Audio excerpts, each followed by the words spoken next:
కమ్రాడ్స్, ఈరోజు ఆర్టీసీ పరిస్థితి చాలా ఇబ్బందికరమైన విషయం.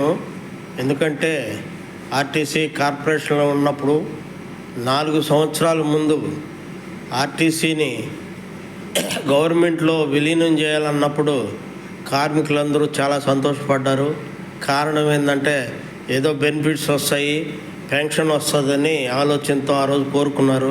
అయితే ఆ రోజు ఉన్న ప్రభుత్వం మీ ఆర్టీసీ వాళ్ళకి పెన్షన్ వచ్చే పరిస్థితి మేము ఏర్పాటు చేస్తాం, మీకు అన్ని రాయితీలు కలిగిస్తాం, ఇప్పుడున్న రాయితీల కంటే కూడా మెరుగు చేసి మీకు అన్నీ లబ్ధి పొందేటట్టు చూస్తాము, మా పార్టీకి మీ ఓటేయాలని మేము కోరుకుంటున్నామని ఆ రోజు పార్టీ చెప్పింది.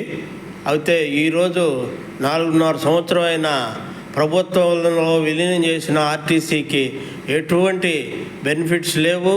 ఉన్న బెనిఫిట్స్ను కూడా తీసేసి కార్మికులు చాలా అన్యాయం చేశారు. ఆ సందర్భంలోనే ఆర్టీసీలో కార్పొరేషన్లో ఉన్నప్పుడు వాళ్ళు ఇస్తున్న బెనిఫిట్స్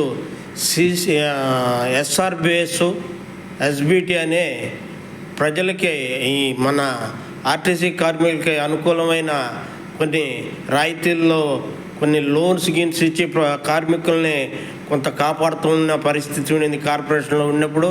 ఈరోజు గవర్నమెంట్ అయిన తర్వాత ఆ ఎస్బిటి, ఎస్ఆర్బిఎస్ 2 తీసేశారు. అటువంటి పరిస్థితుల్లో దాంట్లో వీళ్ళు దాచుకున్న డబ్బులు కూడా రిటర్న్ ఇచ్చే పరిస్థితి కనబడడం లేదు. అవి అడిగితే ఇస్తాము చూస్తాము అనే పరిస్థితుల్లో ఉన్నారు. ఈరోజు ఆర్టీసీ కార్మికులకి అంతకుముందు కార్పొరేషన్లో ఉన్న మొత్తం రాయితీల్లో వాళ్ళకి ఉన్న అలవెన్సులు మొత్తం గవర్నమెంట్ అయిన తర్వాత తీసేశారు. ఆ అలవెన్సుల్లో నైట్ అవుట్లు, డే అవుట్లు, అట్లే నైట్ షిఫ్ట్ అలవెన్సులు, ఇట్లా చాలా రాయితీలు పోయినాయి. అట్లే కలెక్షన్ భత్తా అని ఒకటి, అట్లే బోనస్ ఇస్తున్నారు, ఆ బోనస్ లేదు, తీసేశారు. కాబట్టి గవర్నమెంట్ అయిన తర్వాత ఆర్టీసీ కార్మికులు చాలా నష్టపోయారు. ఈ విషయాన్ని మనం గవర్నమెంట్కు విలీనం కాకముందు ఎస్డబ్ల్యూ యూనియన్ చెప్పింది, చాలా ఇబ్బంది పడతాం మనం, ఇది కార్పొరేషన్లో ఉంటేనే మేలని ఆ రోజు సిఐటి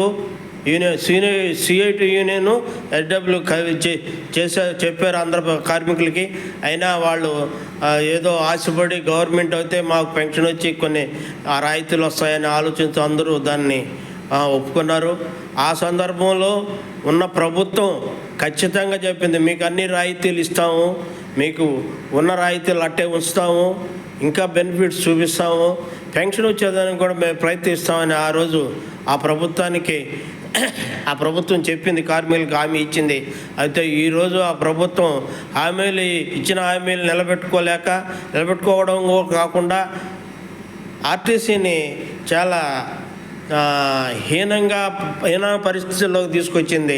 కాబట్టి ఈరోజు గవర్నమెంట్ అయిన తర్వాత ఆర్టీసీ కార్మికులు చాలా నష్టపోయి ఇబ్బంది పాలైనారు. ఈరోజు వాళ్ళకి ఎటువంటి బెనిఫిట్స్ లేకుండా ఈ మధ్యకాలంలో రిటైర్డ్ అయిన కార్మికులకు కూడా వాళ్ళకి ఇవ్వాల్సిన సెటిల్మెంట్స్లో కూడా పెండింగ్ పెట్టి ఇస్తామని చెప్పి ఇబ్బంది పెడుతున్నారు.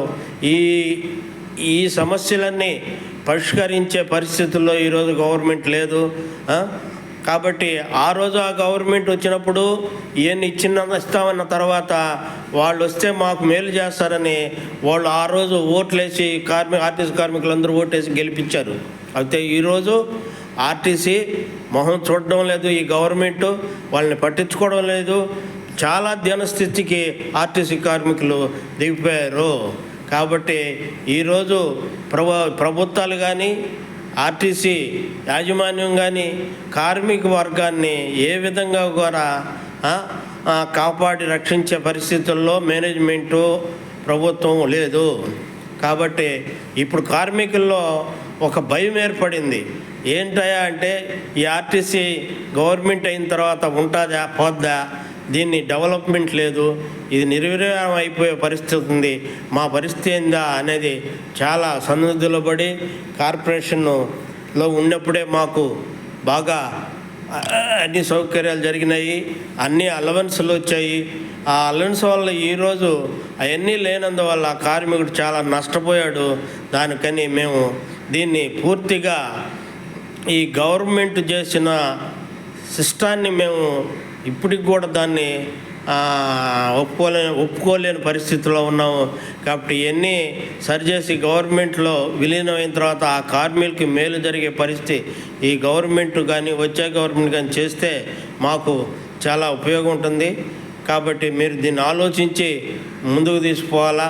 దీనివల్ల కార్పొరేషను ముందుకు పోయిన ప్రజలు, సామాన్య ప్రజలు వాళ్ళకి రవాణా సౌకర్యాలు చాలా ఉపయోగకరంగా ఉన్నాయి. ఇది నిర్వీర్యం అయిపోతే రవాణా సౌకర్యం సామాన్య ప్రజలకి రవాణా సౌకర్యాలు తగ్గిపోయి ప్రజలు చాలా ఇబ్బంది పడే అవకాశం ఉంది.